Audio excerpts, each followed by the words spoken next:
Now from the small Nispero fruit to the small puppies. I like videotaping this because they're fresh life, you know? And that's what all the conspiracy is about, the Masons and all these elites, you know, putting,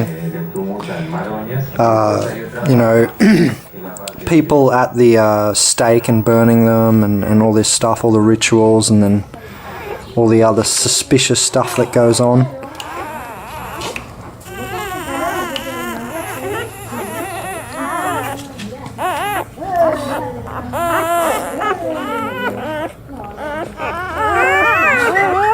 That sound.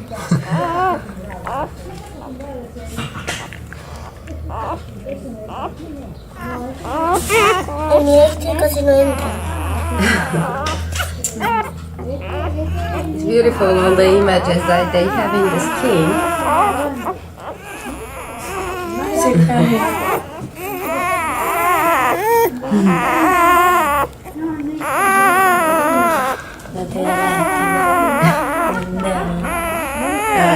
A mí tampoco. Si fueran gatos, sí. ¿Cómo me lo vas a salir así? No lo digo. Dice que después va a grabar el parto de Camille. El Nico se fue a fabricar la comida. And they're just born this morning. That one. ¿Sabes lo que pasa? Que en el puesto dura mucho, ¿no?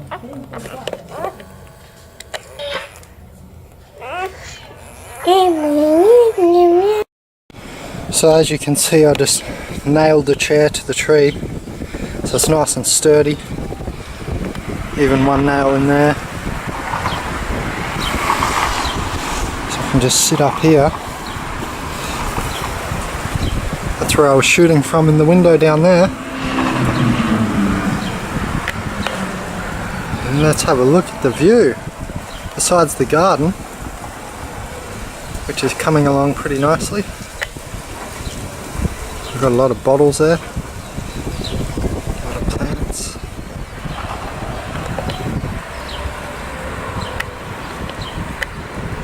Rocket and strawberry. Lots of little radishes coming up and nasturtium.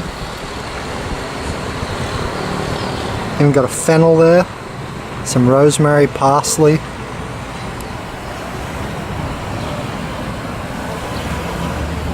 Let's check out the view.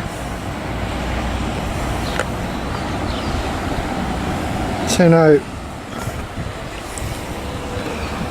before we look left at the city, Montevideo, the capital of Uruguay, is to our left.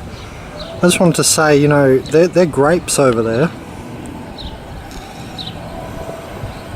And you get a lot of grapes off one vine, and look how big the vine is. And there's another one over there in someone else's house, facing that main road there. So that's just in a five minute, you know, a 1 minute walk, you know. You go out the front of your house and you knock on the door and you go over to the house. And imagine if, say, they had tomatoes, they had grapes, I don't know, we had a specific plant. Maybe we're growing spirulina over here, I don't know, whatever. And then you can imagine after just 10 people's houses in the neighborhood, you know, what if they grew mango, then these guys grew avocado.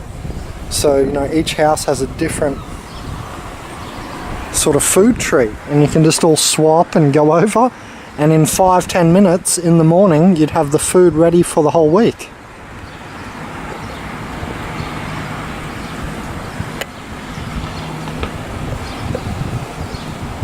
So this is Uruguay. We're sort of on the, getting towards the outskirts of the city.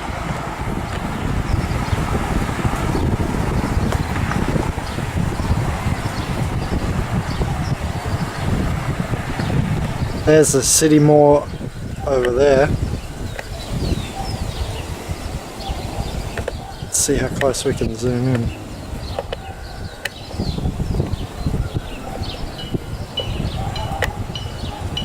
That's maximum zoom. Ooh.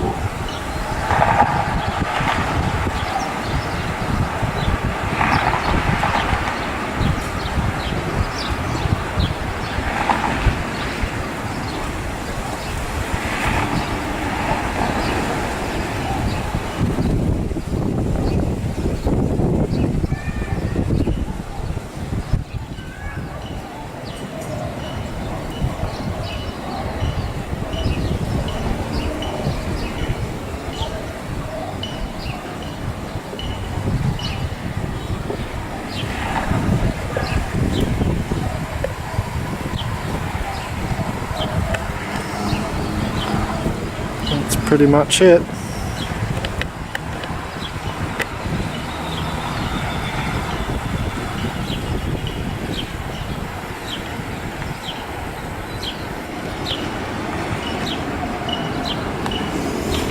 So it's a nice little place to sit up here, get to look at the view.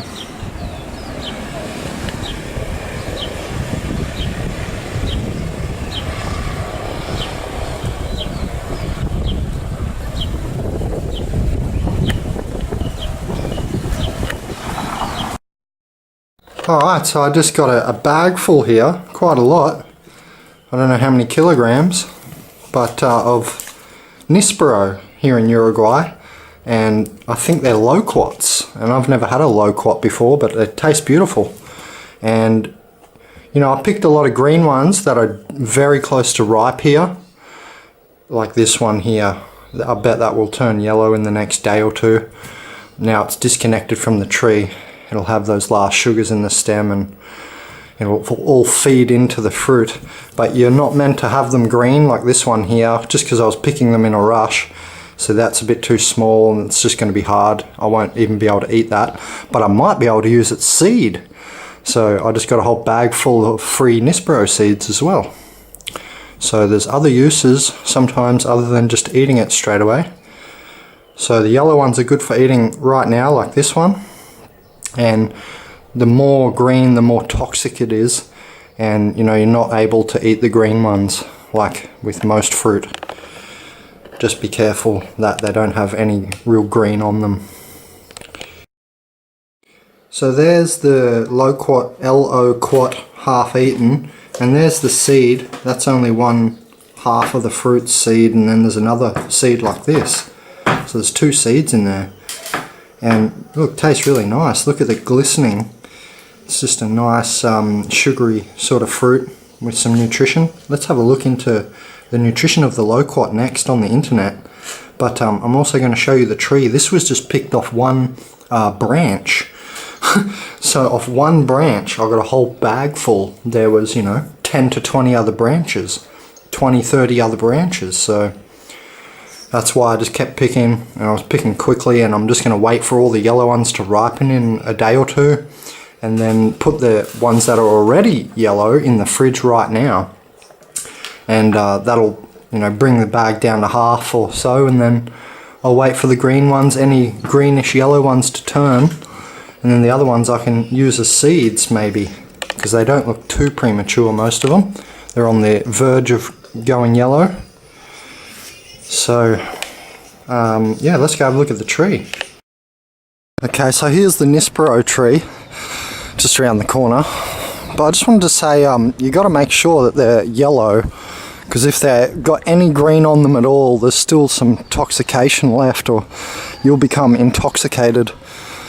It will make you toxic. And my partner Veronica said, you know, she's been living in Uruguay her whole life, and she said to me that when she was younger,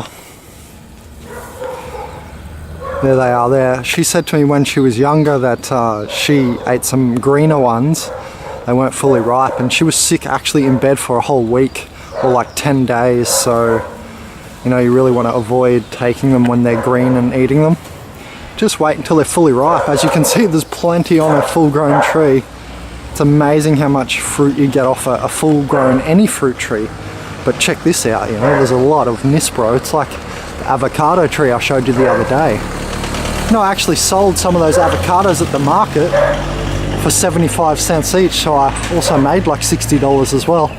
But, you know, I don't think I'll be selling these at the market. They're too small and fragile. These are just for eating. But look, just check out how many there are. It's just amazing.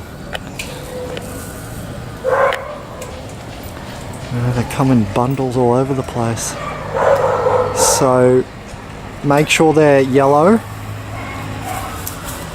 and make sure they're fully ripe. And also, apparently this tree here can grow in 3 years to a size where it'll start fruiting. So when you take the seeds from all these low quats or Nisperos, you want to, you know, keep them and plant them, because in just 3 years you're going to start to get fruit on your on your fruit tree. I was going to say fruit-bearing tree. This is Benjamin Karlberg from consciousazine.com.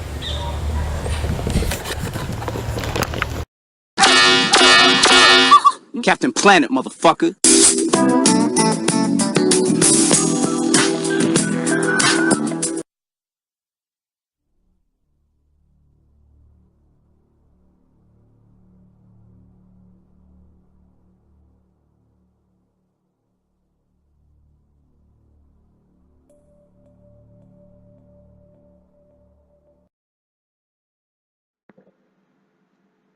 Okay. Okay, hello everyone. Just using OBS here. Alright, so we're just going to look at the basically the health benefits of the low quat. Let's just have a look through some of the articles that I found on Google. Some other names are Japanese plum, Japanese medlar, Maltese plum. And here in Uruguay they seem to call them Nispero, with an N. Nispero. Nispero. Okay, and botanical name is here. It's Aeroboitria japonica, and closely related to apples. I did not know. Excuse me.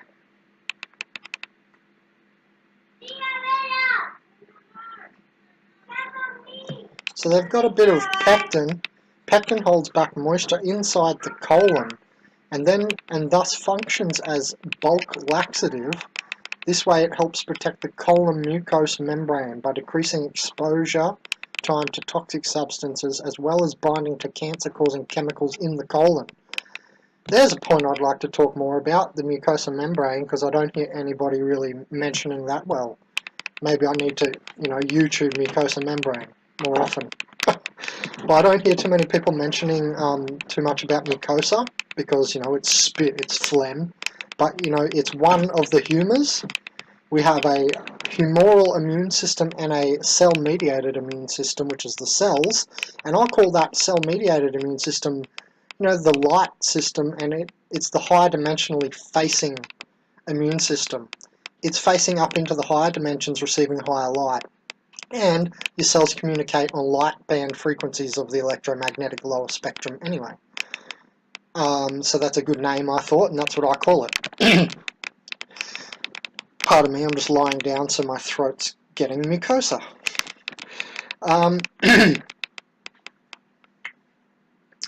So things that interact with the mucosa membrane can be many things. Like, what I've noticed is that when you eat a lot of sugar, your mucosa gets thicker, and it's like the little parasites, the whatever, I don't know. There's many different things that live in our bodies, which the Human Bacterium Project is going to pick up on. But things like Candida and just all these well-known things that feed off sugar and stuff like that, these yeasts and funguses and so on. What I've noticed is when you eat sugar, your phlegm gets sort of thicker. Say I take cinnamon agua, some water with cinnamon in it, and I don't put the cinnamon in powdered form in there. I actually get a stick of cinnamon and boil it in the water, so it's more seamless.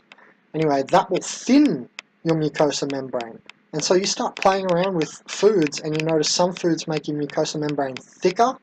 Now that has a good and a bad.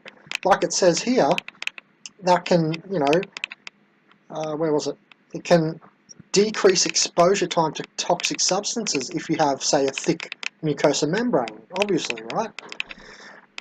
So, there's bad and good, but then again, we don't want to eat sugar because it's sugar. Refined sugar is just not so good. So you got to play around with this stuff, in my opinion, and obviously everybody's going to be different at different dosage rates and so on. But that's just something I wanted to mention, because no one talks about mucosa membrane so much that I'm seeing around too much in the health movement.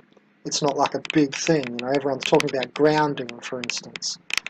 The mucosa membrane, furthermore on that, CBD1 from cannabis interacts with the mucosa membrane.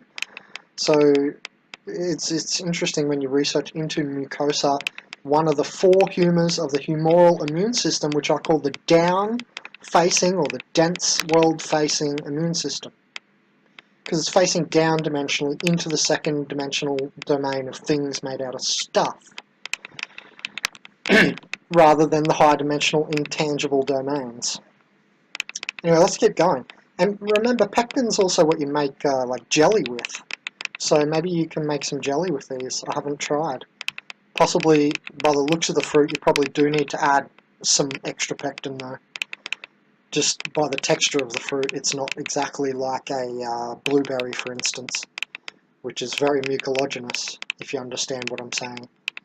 Anyway, it has some pectin, so it's possible it'd be good to make jelly out of the loquat, if you're into that sort of thing. Pectin has also been shown to reduce blood cholesterol levels by lowering its reabsorption into the colon through binding bile acids, resulting in its excretion from the body. So it actually will help excrete cholesterol from the body, pectin. So even blueberries and stuff. Loquat fruit is an excellent source of vitamin A. Let's see, the phenolic flavonoid antioxidants such as chlorogenic acid, neochlorogenic acid, hydroxybenzoic acid, furanolquinic acid, protocatachuic acid, epicatechin, turmeric acids, and ferulic acids. Not sure what they are. Ripe fruits have more chlorogenic acid concentrations. Yeah, and that's possibly why I said you don't want to eat them green, and they made people sick here in Uruguay when they ate them green. Veronica, when she was growing up. It's probably because the chlorogenic acid possibly has something to do with that. I don't know for sure, but I would look towards it anyway as a possible perpetrator. So fresh fruits is good in potassium, vitamin B, vitamin B6, niacin, stuff like that. The usual stuff in fruits. Has good iron, copper, calcium, manganese, and some other minerals.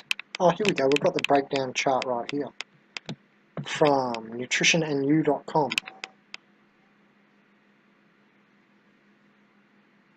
So we have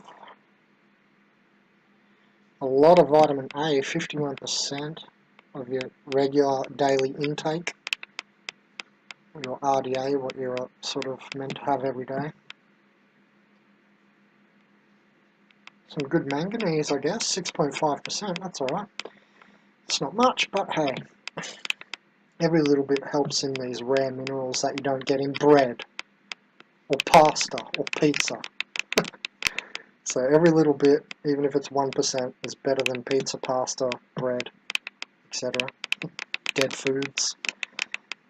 Okay, I'm not going to read all of that. Let's check out, hold on, safety profile. Oh, here we go. The loquat fruit seeds contain many toxic alkaloids, which could be also another perpetrator of why the green ones make you feel sick and you only got to go for the really ripe ones. Alkaloids such as cyanogen glycoside, vomiting, breathlessness, and death. So maybe at the start when the fruit is green, there's a higher concentration of that in the chlorogenic acid or something, I don't know. Just avoid it because you don't want to get sick off it. Protects the colon, improves skin health. Protect from lung and oral cavity cancer, says wikifitness.com. Protect from lung and oral cavity cancer. Via antioxidation, okay. Well, you know, if you're going to try and protect yourself from oral cancer and then lung cancer, something completely different because it's in your lungs, I'm probably going to take different strategies than eating loquat fruit, but okay. Such as, okay, well, for the lungs, you know, the red onions, there's certain types of red onions. There's this one type, I hope the video posted to YouTube, or I've lost the video. They weren't exactly round, they weren't exactly skinny, they were like somewhere in between, and they were red onions. And these were the best I found from back through Australia and everything. They were here in Uruguay. I ate 2 of them, and they're not that big, and they were fully giving that sort of aromatic cleanse to my lungs. You know, you can feel that. Like you feel the sort of gas releasing in your lungs from these onions. And then you can do things like put the onion in hot water and put a towel over your head. Stuff like that. But I don't know if I'm going to eat loquat to protect from lung cancer. Anyway, maintain blood pressure. Potassium. Yeah, so they're just talking about electrolyte balance and stuff. Promote weight loss, okay. High in fiber-rich diets suppress appetite, and they also excrete stuff. They help excrete toxins and, you know, your fat, help your fat sort of break down. Increase blood formation. Improve eye vision because of vitamin A, obviously. Strengthen bone and teeth. Well, you know, it's not a superfood. We can't ask too much of the loquat. It's very tasty though. It's one of my categories of sugar fruits, and I do not eat sugary fruits often. People go on about lemonizing water, putting lemon in your water because it's alkaline, which is fine, but I can't do it. I've tried it all. I'm on the cinnamon water because it has the exact opposite effect. Sugar from the lemon, you know, all the fructose in the lemon. While it has great other benefits, it has a lot of sugar, and that gets me every time. It makes my parasites yell out, and I feel very uncomfortable in my jaw because your parasites are connected from your stomach to your jaw, and they're just basically screaming for other food and other sugar. So lemonizing water is no-go for me, and you have to find out what's good for you. Cinnamon water seems to be good for everyone because it's a blood neutralizer, a blood regulator instead of like a sugary fruit heightening your blood sugar level and making you more diabetic and so on. The cinnamon does the opposite, so it regulates blood sugar and all that. So cinnamon's probably a better go than lemonizing your water. Plus, it's alkaline, cinnamon. Plus, it's in the top 10 antioxidants. So, just going to check I'm still recording. Should be okay. Okay, so they grow in many places. Wow. New Zealand, Israel, Brazil, Tonga, Japan, Indonesia, Chile, Australia, Afghan, India, Iraq, Kenya, South Africa, South Carolina, Georgia, Alabama, Hawaii, Puerto Rico, and other warmer places. Now, one thing I'll say about the Nispero or the loquat is it grows to fruit in like 3 years. That's the quickest fruiting tree I know of. For instance, avocado can take like 8 years, 10 years to fruit. If it grows slowly, it can definitely take 8 years to fruit. So a 3-year fruiting tree is awesome. You get fruit when it's still a little tree and only 3 years old. And you've seen how much fruit it gets eventually. So you only really need 1 or 2 and you're going to be good for life. And that's real intergenerational equity. You get to pass that on to your children. Because those trees are going to live a long time. So the same stuff repeated here. Promote red blood cell formation. Loquats contain lots of great agents, such as vitamin C, A, B, iron, copper, magnesium, but it would be that vitamin B6 which helps the red blood cell formation, mainly, so I don't know, they haven't even put that in there. So it's the B6 that will help the blood formation as well, or mainly. Antiviral, okay. Ah, the loquat leaves. Okay, cool. So the leaves of the loquat, not the fruit, contain 2-alpha-hydroxylsulfuric acid, which has been shown to have a mild capacity to prevent HIV. Interesting. Some HIV, anti-HIV, antiviral activity.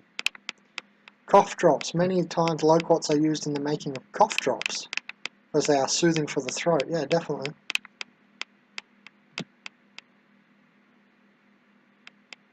Okay, the seeds are not edible.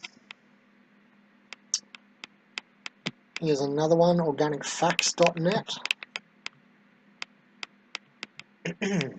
So there's the nice kumquat. Diabetes prevention. Well, listen, if you're going to talk about a sugary fruit in the context of diabetes prevention, I'm doubting your health knowledge. That's all I want to say there. Well, they're saying here that the loquat tea, so I'm thinking they mean the leaves. Okay, good. Because the fruit will not be diabetic prevention. But loquat tea leaves, they're saying here, has been shown to reduce diabetes and blood sugar problems in people who regularly take it. So yeah, that would be true. But before I read that, I was saying I don't know about the health knowledge here, because if you recommend fruits for diabetic prevention, you're way off. So that's not what they've done. Good. Immune system health. Let's see. Vitamin C, yes, we all know about this. Soothe respiratory systems. So again, the lungs is coming into it. Let's read into this. Yeah, okay. Just by the way, it will help by the way of causing a soothing throat and mucosa phlegm. It won't really expel things from your lungs like onions would. Okay. Here even they've said it can be toxic if you consume too much. So you don't want to go about consuming too much of the fruit of the loquat or Nispero and not too much of the leaves. Everything in moderation, you know, we should know those basics.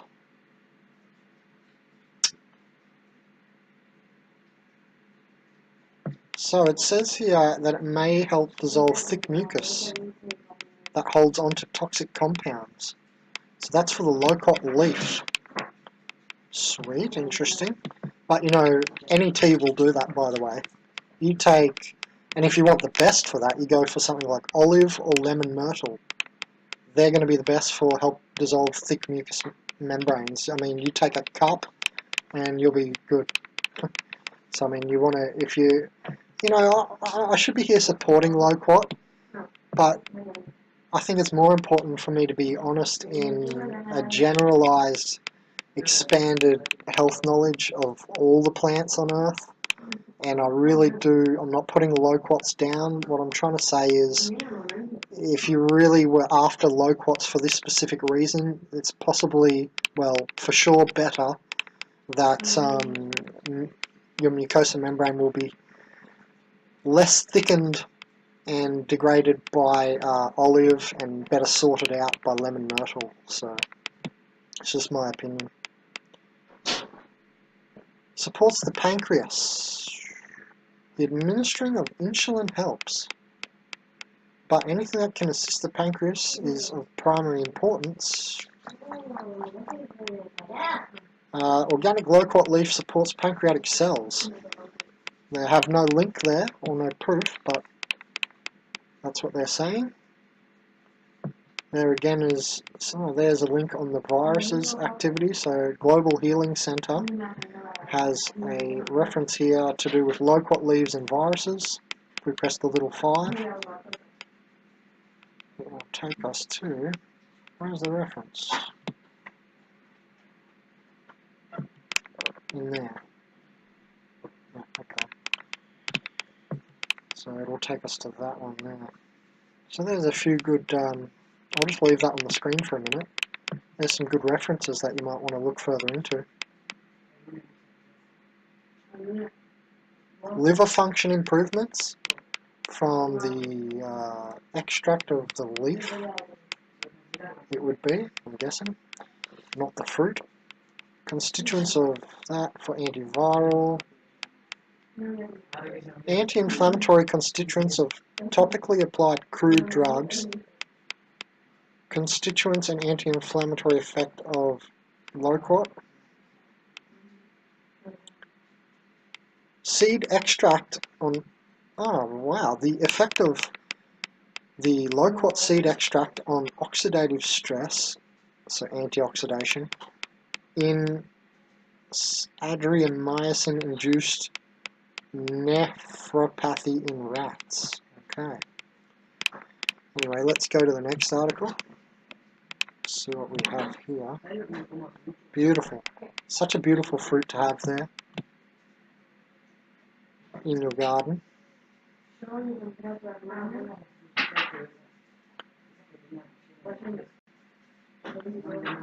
Doesn't look like too much new. Oh, here we go. It has anti-diabetic potential, the leaves, because the leaves produce chemicals known as triterpenes. Okay, so it's the triterpenes, including an acid called tormentic acid. Research demonstrated that tormentic acid can increase the body's production of insulin, which may help combat the symptoms of diabetes. Nice. For liver support.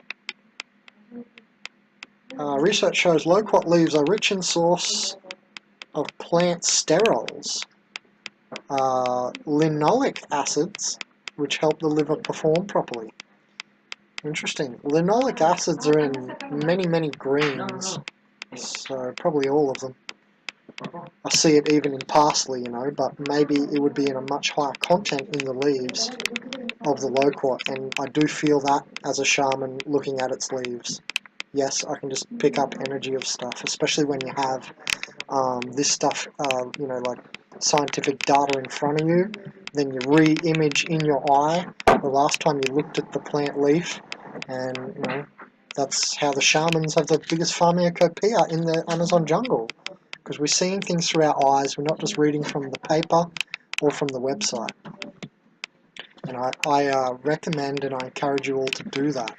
It only takes a little bit more time, but it's going to be very thorough for your health knowledge to understand it. It doesn't matter what someone else is saying about this stuff, because you need to experience this all for yourself. That's what matters.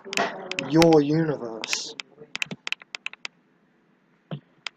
Loquat leaf can give allergic reaction. No, hold on. When rats were fed with loquat leaf, they experienced a slower allergic reaction. So the loquat leaf can help your allergies, perhaps. I also get that from the leaves, and it would be the triterpenes. You can feel the energy of some trees. The more you think about it, you connect with it, you look at it, you study it. I guess not everybody has these so-called skills, you might call it, but I feel I do, and I feel I'm going to say that to you. Whether I'm wrong or right, I'm still going to put it out there out of love and to try and teach you and help you. So, anyway, if any medical doctor is saying, oh, that's stupid, well, you can say that. Remedy for redness and irritation. Okay, so the loquat leaves can be applied topically in cream. Cool. For redness and irritation. And especially when it's caused by allergens, like histamine reactions. So it's antihistamine, it's saying then. Cool. Good for brain health, because of the antioxidation, for colds, for bone strength. Okay, recent research shows that loquat leaf tea may help combat bone loss from estrogen depletion. Okay, so you want the leaf tea. Okay. Stops the estrogen. I'm going to remember that one. Here we go for side effects. There is one isolated report of some guy, 39, developed toxic myopathy after drinking 2 litres of loquat leaf extract for 2 weeks. I'm guessing per day. So, drinking 2 litres of anything per day may well be beyond moderation. What I mean to say is that might build up toxic stuff, components of whatever you have. One of the things I do have daily is cinnamon water. And even that I'm starting to question, not because I'm getting bad effects or anything. I've been on it for like a year now, almost every day, and about 1.5 litres a day. And, I'm not developing anything bad, but I've read about cinnamon that it can be unsafe to dose.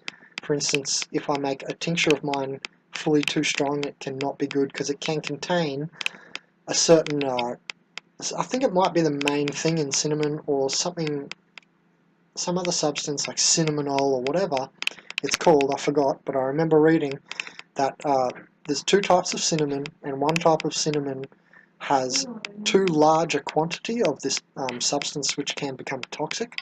So either I don't have that type of cinnamon and I've got the one with the low dose of that in it, or I don't know, maybe it's having a sort of positive effect, like it's not getting to the point it's over-toxicating me, but rather it's becoming like an anti-parasite cleanse. This is something interesting I'll just add in here now, because people always talk to me about cyanide in seeds and why we should not eat seeds. Now I say to you, yeah, if you're going to eat 2 cups of seeds, of apple seeds, you're going to get a lot of cyanide. It may or may not kill you, but you know, if you eat an apple with its seeds as nature intended, that's called a balanced meal, and that is not bad. Now even if you just took a few little seeds, and here's what I'm getting to the point of, where something toxic can become beneficial, is my point. If you eat, say, a little, not even a big handful of seeds, just a, you know, I don't know, 20 seeds, whatever in your hand, that's not going to be so bad for you. You don't do that every day. It's just like taking 5 or 10 cloves. Once I took like 30 cloves, and they're way too strong. I had heart arrhythmia, but I survived. But the point is, that little handful of apple seeds then can become a sort of beneficial thing, because the parasites don't love that stuff. It's the exact opposite stuff. When you start realizing parasites, you realize what they like and what they don't like. And that sort of stuff, like cyanide, if you eat a seed of something that's not too toxic, say an apple seed was my example, so don't go around eating every seed you can find. And there's a bit of controversy about the avocado seed. Look into that, because I'm seeing conflicting information on the avocado seed. So anyway, my point was that if you take a few apple seeds, it's got cyanide in it. People will say, oh no, oh my gosh, that's cyanide, do not eat that then. But what I will say is think again, and think and experiment with how this can be beneficial. Because everything has its use, and, you know, yes, nature has put cyanide and stuff into seeds so you don't eat them, so, you know, they're pooed out and their generation keeps going, their tree, or their, you know, whatever they are, their species. But we're humans, and we've found very ingenious ways to use things, and I think that's one way we can use these so-called toxic substances in beneficial ways. Anyway, that's just what I wanted to add, and yeah, I hope you guys learned something, and I hope I've helped some people, and yeah, enjoy. This is Benjamin Karlberg from www.consciousazine.com.